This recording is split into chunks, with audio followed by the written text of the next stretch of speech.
Dhaka central university ভর্তি পরীক্ষা আর মাত্র 30 দিন বাকি। এই 30 দিন তোমার লাইফের গেম চেঞ্জিং হতে পারে। অনেকে এখনো বুঝতে পারোনি কি পড়বা, কোথা থেকে শুরু করবা, কিভাবে পড়বা।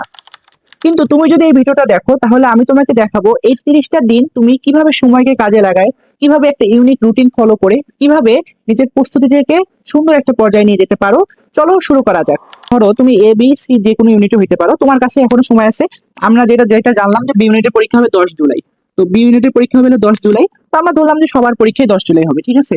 মানে মনে করো এ বি সি ইউনিট সবারই পরীক্ষায় 10 জুলাই হবে। তো ধরো তোমার এখন তো ঈদ চলতেছে, তো ধরো তুমি মনে করো আমরা তোমাদেরকে পড়ার একদম প্রপার একটা রুটিন দিচ্ছি। ধরো আমরা অলরেডি ফিজিক্স ফার্স্ট পেপার কিন্তু অনেকবার এক্সাম নিছি, বুঝছো। তো আমাদের এই রুটিনে তুমি আগাবা। ধরো এই যে ফিজিক্স 3 তারিখে আমরা এক্সাম নেবো হলো ফিজিক্স প্রথম পত্র পেপার ফাইনাল। ফিজিক্স প্রথম পত্র পেপার ফাইনাল, এটা হলো এ ইউনিটে। তারপরে হলো বি ইউনিট, সি ইউনিট যেটা আছে সেটা হলো হিসাব বিজ্ঞান প্রথম পত্র, এটা পেপার ফাইনাল। তারপর সাম্প্রতিক জিকে, এটা হলো তোমার বি ইউনিটে পরীক্ষা নেবো। এগুলো কিন্তু তোমরা কিন্তু অর্থনীতিকে তোমাদের কিন্তু পড়াইছি, কিন্তু অনেকে কিন্তু গ্যাপ পড়ে গেছো বা অনেকে পড়ো নাই। তাই তাহলে তোমাকে এখন নতুন করে শুরু করতে হবে, তাই না। দেখো যে তুমি এখন ওইখান থেকে কিন্তু তুমি যদি 1 তারিখ থেকে হিসাব করো, তুমি কিন্তু এখন 3 দিন পড়ার সময় পাচ্ছ। তাহলে তুমি যে ফিজিক্স ফার্স্ট পেপার পড়তে কিন্তু তুমি 3 দিন সময় পাবা, ঠিক আছে। আবার 6 তারিখে দেখো, 6 তারিখে আমি ফিজিক্স সেকেন্ড পেপার নেবো, হিসাব বিজ্ঞান সেকেন্ড পেপার নেবো, এবং প্রাচীন বাংলার ইতিহাস বা বাংলার ইতিহাস, এখানে মুক্তিযুদ্ধ মানে মুক্তিযুদ্ধ পর্যন্ত একটা জিকের একটা অংশ নেবো এখানে। তাহলে দেখো তুমি এটা পড়তে কিন্তু তুমি 3 দিন সময় পাচ্ছ, এটা পড়তে কিন্তু তুমি 3 দিন সময় পাচ্ছ। তাহলে দেখো অধ্যায় ভিত্তিক তো দিছোই এতদিন, তাই না। এখন আর অধ্যায় ভিত্তিক গুলো রেকর্ডেড আকারে দিচ্ছি। তোমাকে এখন একদম প্রপার ভাবে 3 দিনে একটা করে পত্র শেষ করতে হবে। যারা মনে করো কমার্স আসছো তারাও 3 দিনে একটা করে পত্র শেষ করবা। আর যারা জিকে তে মানে বিএনএ তে আসছো তাদেরকে আমরা মনে করে গুছাই দিচ্ছি, মনে করো অন্যভাবে গুছাই দিচ্ছি, সেটা তো তোমরা বুঝতে পারতেছো, রুটিন আকারে দিয়ে দেবো। তাহলে দেখো, দেখো তুমি এভাবে যদি করো, ধরো ফিজিক্সে আমাদের, আমি কথার কথা, তুমি এটা A unit B unit C unit সবার দিন আমি ফিজিক্সের উদাহরণ দিচ্ছি। তোমরা যারা বি ইউনিট সি ইউনিট আছে তোমরা মিলাই নিও। ধরো ফিজিক্সের এই ফার্স্ট পেপারে আছে 8টা অধ্যায়, ফিজিক্স পেপারে ফার্স্ট পেপারে আছে 8টা অধ্যায়। এখন তুমি কোনো কারণে 3 দিনে 8টা অধ্যায় কমপ্লিট করতে পারো নাই, তুমি 3 দিনে 8টা অধ্যায় কমপ্লিট করতে পারো নাই, তুমি 5টা অধ্যায় কমপ্লিট করছো। তুমি 5টা অধ্যায় কমপ্লিট করছো, তুমি 5টা অধ্যায় পরীক্ষা দিবা। তুমি 5টা অধ্যায় পরীক্ষা দিবা। পরীক্ষা দেওয়ার পর সলভ শিট গুলা, মানে সলভ শিট যে বাকি সলভ শিট আছে, সলভ শিটে সব অ্যান্সার গুলো মিলাই নেবা। আরো এক্সট্রা ইনফরমেশন কি কি লাগবে সেগুলো সব তোমরা দেখে নেবা, ঠিক আছে। এবং তারপরে কি করবা দেখো, এই তুমি মনে করো এখানে তোমার এই যে 3টা অধ্যায় গ্যাপ পড়ে গেল, এই 3টা অধ্যায় তোমার আবার আমি তোমাকে সুযোগ দিচ্ছি, যেটা হলো পদার্থবিজ্ঞান সাবজেক্ট ফাইনাল, যেখানে হলো তোমার বাইরে তোমার জিকে পুরো ফুল সাবজেক্ট ফাইনাল, বা হিসাব বিজ্ঞান পুরো, মানে আমি এটা নিয়ে আমরা তো এরকম রসায়ন, তারপরে আর্টসের যতগুলো বিষয় আছে, কমার্সের যতগুলো বিষয় আছে সবগুলাই পড়াবো। বাট আমি এখানে পদার্থবিজ্ঞান দ্বারা উদাহরণ দিলাম জাস্ট।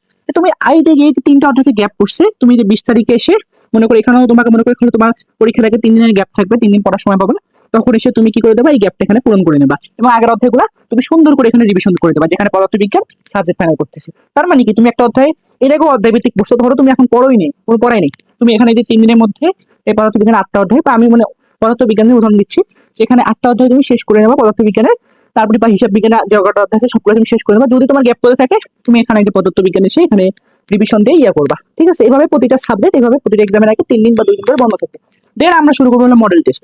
মডেল টেস্ট কয়টা হবে, 7টার মতন মডেল টেস্ট হবে। 5টা মডেল টেস্ট অনলাইনে হবে, 2টা মডেল টেস্ট আমরা অফলাইন স্ট্যান্ডার্ড করবো। কেন অফলাইন স্ট্যান্ডার্ড করবো, কারণ তোমরা ওয়েমার দিয়ে ভরাট করতে গেলে তোমার আসল মানে এক্সাম ফিনিশটা আসবে। এবং তোমরা কিন্তু এক্সাম হলে প্রচুর ভুল করো। কেন ভুল করো, এক্সাম দেও না বলে তো ভুল করো, এবং অপশন দেখে মনে করো শিওরিত হয়ে যাও। তাই সেই ভুলগুলোতে না করে তোমাদেরকে আমরা পূর্ণাঙ্গভাবে সাপোর্ট দিচ্ছি। তো দেখো মডেল টেস্ট যখন আবার তুমি দিবা, তখন তোমার যে এইখানে যে গ্যাপ গুলো আছে, প্রতিদিন তুমি গ্যাপ গুলো পূরণ করার সময় পাচ্ছ বা রিভিশন দেওয়ার সময় পাচ্ছ। আর তোমার তো পরীক্ষা হলে তো তোমাকে তো আর পরীক্ষা হলে তো তোমার একটা করে সাবজেক্ট এক্সাম হবে না, তোমাকে সব সাবজেক্টে এক্সাম হবে। সেভাবে মডেল টেস্টও তোমার এ ইউনিটে যেগুলো সাবজেক্ট এক্সাম হবে, বি ইউনিটে যেই সাবজেক্ট এক্সাম হবে তোমার ডিসিওতে, সি ইউনিটে যে সাবজেক্টগুলোতে এক্সাম হবে সেই পুরাটাই মডেল টেস্ট 100 মার্কের হবে। এগুলো এক্সামে 100 মার্কের হবে। কিন্তু তখন তোমার কি হবে, একটা রিয়েল ফিলিংস কাজ করবে, এবং তুমি তখন যেখানে এগুলো ভুল করবা সেগুলো কি করবা, সেগুলোর সাথে সাথে সলফিট দেখে বা সলফিট দিকে মিলাই নেবা, এবং ব্যাখ্যাগুলো পড়ে নেবা। এবং তোমার যে জায়গায় গ্যাপ আছে, মনে করো এখান থেকে মনে করো তুমি 30 তারিখ থেকে চিন্তা করো 10 তারিখ পর্যন্ত, যারা বি ইউনিট তাদের কাছে 10 দিনের মতো সময় আছে এই গ্যাপ পূরণ করার জন্য। আবারও মানে এতদিন পর্যন্ত তোমার গ্যাপ তো হওয়ার কথা না, তুমি যদি রেগুলার করো। তারপরে যদি তোমার গ্যাপ পড়ে থাকে, গ্যাপ হয়ে যায়, তাহলে আবারও তোমরা যারা বি ইউনিট তারা 10 দিনের মতো সময় পাবা গ্যাপ পূরণ করার জন্য। এবং যারা হলো সি আর এ ইউনিট তারা প্রায় 20 দিনের মতন সময় পাবা গ্যাপ পূরণ করার জন্য। তাহলে বুঝো ভাইয়া, তুমি এই রুটিনটার আগাও। দেখো তোমাকে আমি কি বলতেছি, তুমি একবার পেপার ফাইনাল দেবা, মানে পত্র ফাইনাল যেটাকে বলে, প্রথম পত্র ফাইনাল, দ্বিতীয় পত্র ফাইনাল, এইভাবে একটা এক্সাম দেবা 3 দিন পরে। তারপরে আবার 3 দিন পরে মনে করো পদার্থবিজ্ঞান দ্বিতীয় পত্র দিলা, আবার 3 দিন পরে মনে করো রসায়ন দ্বিতীয় পত্র দিলা বা রসায়ন প্রথম পত্র দিলা। এইভাবে হিসাব বিজ্ঞান, তারপরে ব্যবসা মানে তোমাদের যারা আর্টসের আছে সবারই এভাবে হবে। আমি জাস্ট সায়েন্স এক্সাম্পলটা দিলাম। দেন তারপরে যদি তোমার কভার করতে না পারো, তারপরে আবার তোমার একদম পুরো সাবজেক্ট ফাইনাল হিসেবে নিয়ে আসছিস, যেমন পদার্থবিজ্ঞান থাকবে, হিসাব বিজ্ঞান সাবজেক্ট ফাইনাল, মানে হিসাব বিজ্ঞান প্রথম পত্র দ্বিতীয় পত্র একসাথে হবে, জিকে পুরোটা একসাথে এক্সাম হবে, তারপরে পদার্থ পুরোটা একসাথে এক্সাম হবে। তারপরে যদি তোমার গ্যাপ পড়ে থাকে, আবার এই যে মডেল টেস্ট দিচ্ছে, এই মডেল টেস্ট গিয়ে তুমি পূরণ করে নেবা। এবং তোমার তো রিভিশনটা দেখো, তুমি যদি এইভাবে যাইতে পারো তাহলে তোমার তিনবার রিভিশন হচ্ছে। আর তুমি যখন একটা এক্সাম বারবার দিচ্ছ একই অধ্যায়ের উপর, একই সাবজেক্টের উপর বারবার এক্সাম দিচ্ছ, আর মডেল টেস্ট এতগুলো দিচ্ছ, ভাই তোমার এক্সাম, তুমি কি আগে কখনো এতগুলো এক্সাম দিছো? দেও নাই তো।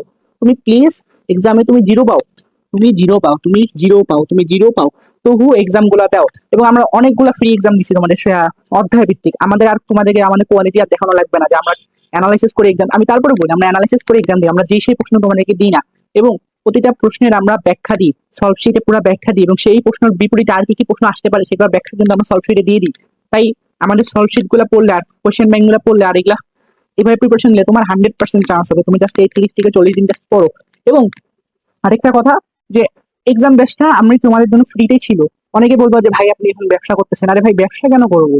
এখানে তো তোমাকে আমি বলছিলাম যে আমি তোমাদের ফার্স্ট বছর মাত্র 7 দিন ফ্রি দেবো, তারপরে আমি তোমাদের কত দূর 21 দিন পর্যন্ত রুটিন দিলাম, তারপর কত দূর পর্যন্ত নিয়ে আসলাম। এখন 100 টাকা তো আর বেশি টাকা না তোমার কাছে। এখন আমাদের এই এক্সাম গুলো বানাতে প্রিমিয়াম সাবস্ক্রিপশন কিনা লাগে, সেটার পর্যন্ত আমাদের ব্যয় আছে, তাই না?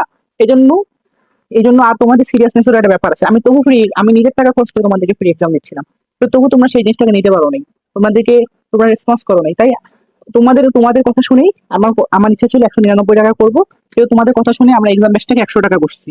এবং শুধু কি তুমি এখানে এক্সাম দিবা, শুধু তো আর এক্সাম দিচ্ছ না, এখানে তোমাদেরকে আমি সাজেশন, গাইডলাইন, মোটিভেশন, যা যা দরকার একটা করে এইভাবে কে তোমাকে রুটিন সাজাই দেবে বলো? এইভাবে আমি তোমাদের কন্ডিশন বুঝে তোমাদেরকে রুটিন সাজাচ্ছি। এখন আর অধ্যায় ভিত্তিক ভাবে তুমি এক্সাম দিতে পারবা না, কারণ অধ্যায় ভিত্তিক দিলে তুমি আর মানে গ্যাপ পড়ে যাবে, প্রচুর গ্যাপ পড়ে যাবে। তখন তোমার কাছে একটা টার্গেট আসবে যে সাবজেক্ট ফাইনাল, পেপার ফাইনাল, তখন একটা সিরিয়াসনেস কাজ করবে। আমি এমনি কিন্তু এইগুলো দিই না, আমার কিন্তু এগুলো বানাতে কিন্তু প্রচুর প্রচুর প্রচুর সমস্যা হবে। কেন আমি অধ্যায় ভিত্তিক করলে আমি 20টা করে এমসিকিউ বানাই, কিন্তু আমার এখানে এখানে আমার এমসিকিউ গুলো 100টা করে বানাতে হবে। তার মানে বুঝো যে আমার কিন্তু কষ্ট কমে নাই, কিন্তু আমি তোমাদের তোমাদের কথা বিবেচনা করে আমি এই মানে কাজটা করতেছি। এই কথাটা জাস্ট মেনে চলো, বুঝছো? জাস্ট আমি এই রুটিনটা ফলো করো। তোমার মানে তুমি যদি প্রতিদিন এই রুটিনটা ফলো করো, মানে এখানে যেগুলো আছে প্রতিদিন যে এইভাবে যদি প্রতিদিন, মানে তুমি যদি পারো যে তুমি মনে করো এই কথা তুমি প্রথম পত্র প্রতিটা পরীক্ষা যদি পড়ে পরীক্ষা দিতে পারো, তুমি 100% চান্স পাবা। যদি আল্লাহ মানে এদিক সেদিক না হয়, বা আল্লাহ যদি না চায়, তাহলে চান্স পাবা না, কিন্তু তুমি 100% চান্স পাবা যদি আল্লাহ সহায়। এবং তুমি এতগুলো এক্সাম দিচ্ছ, তুমি কেন চান্স পাবা না ভাই? তুমি এইভাবে এক্সাম দেওয়াই নেই আগে। তাহলে তাহলে তাহলে যেটা বললাম এইভাবে করিও। সবাই ভালো থাকো, সুস্থ থাকো।